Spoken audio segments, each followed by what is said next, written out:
ଏବେ କୋଉଠି ପହଞ୍ଚିଲେ?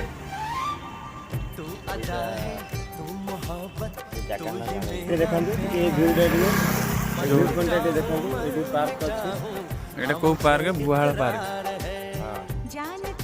ଅଛି ଏଠି ବହୁତ ସୁନ୍ଦର ଜାଗା। ଆପଣ ଆସିବେ ଏଠି ଅନୁଭବ କରିପାରିବେ ଭଲ ପ୍ରାକୃତିକ ପରିବେଶକୁ।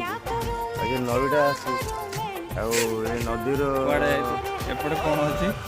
ଏପଟେ ସତ୍ସଙ୍ଗ ବିହାର ଅଛି। ଆଉ ପାଖକୁ ଲାଗି ନଈଟା ରହିଲା, ଏଇଟା ଲୁଣା ନଈ।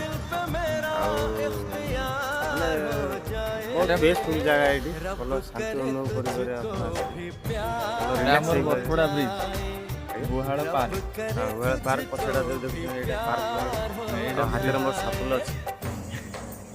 ଆଉ ଏଇଟା ହବ ହଉଛି ବରପଡ଼ା ବ୍ରିଜଟା ହେଲା। ଆମେ ଯୋଉ ଜାଗାରେ ବର୍ତ୍ତମାନ ଛିଡ଼ା ହେଇଛୁ ଏଇଟା ହେଉଛି ଭ୍ୟୁ ପଏଣ୍ଟଟା। ଏଇଟା ବ୍ୟାକ୍ ବୁଲି ଦେଖେଇ ଦିଅ ଟିକେ। ବ୍ୟାକ୍ରେ ବି ଡୁଆଲ କ୍ୟାମେରା ଚାଲିଛି ହେଲା, ମାନେ ଏତେ ବି ପ୍ରୋ ଅଛି। ଏଇଟା ପ୍ରୋ ଅଛି ନା, ସେଥିପାଇଁ ବ୍ୟାକ୍ କ୍ୟାମେରା ବି ଚାଲିଛି ସବୁ ହେଲା। କ୍ୟାମେରା ମାନ ଗୋଟେ 360 ଟିକେ କ୍ୟାମେରା 360 ଚାଲିଛି। ଆଉ କ'ଣ ତମେ ନ୍ୟୁ ଇୟର କେମିତି ତମର ପଡ଼ିଥିଲା? ନାଇଁ ଭଲ ହେଲା, ନୂଆ ବର୍ଷ ଭଳିଆ ହେଲା ନୂଆ ବର୍ଷଟା।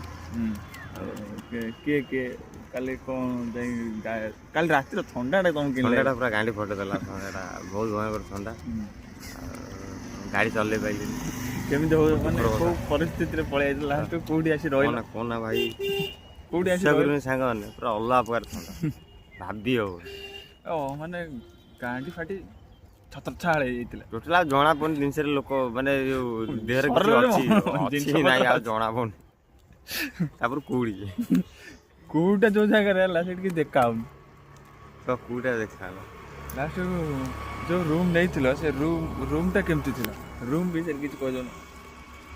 ଫାର୍ଗେଟ୍ ରୁମ୍ କ'ଣ କରିବା, ଶୀତ ହେଉଛି ବୋଲି ରହିବା କଥା। ତା ଦେହରେ କ'ଣ ଦେଖିବାକୁ ସବୁ ପାଇଲା? ମିଳିଲେ ସବୁ ଆମର ସବୁ ଦେଖିବାକୁ ମିଳିଲା, ସବୁ ଅଲଗା ଟାଇପ୍ର ଜିନିଷ ଯୋଉଟା ପ୍ରାଇଭେଟ୍ ଜିନିଷ, ଯୋଉଟା କହି ହେବନି ସେ ଜିନିଷ ସବୁ ମିଳିଲା ଦେଖିବାକୁ। ଏହା ତ ଶୀତରୁ ରକ୍ଷା ମିଳିଲା, ରାହତ ମିଳିଲା, ସେଟା ବଡ଼ କଥା। ଆମେ ଯାଉଛୁ ଏବେ କୁଆଡ଼େ ଯିବା? ବର୍ତ୍ତମାନ ଘରକୁ ଯିବା। ତାପରେ ଘର ତ ଏଇଠି, ଘରେ ତ ବହୁତ ଛିଡ଼ା ପାରାଦୀପ ଯିବି ବର୍ତ୍ତମାନ। ଏଇଟା ଭିଉ ପଏଣ୍ଟ ଦେଖିଦିଅ।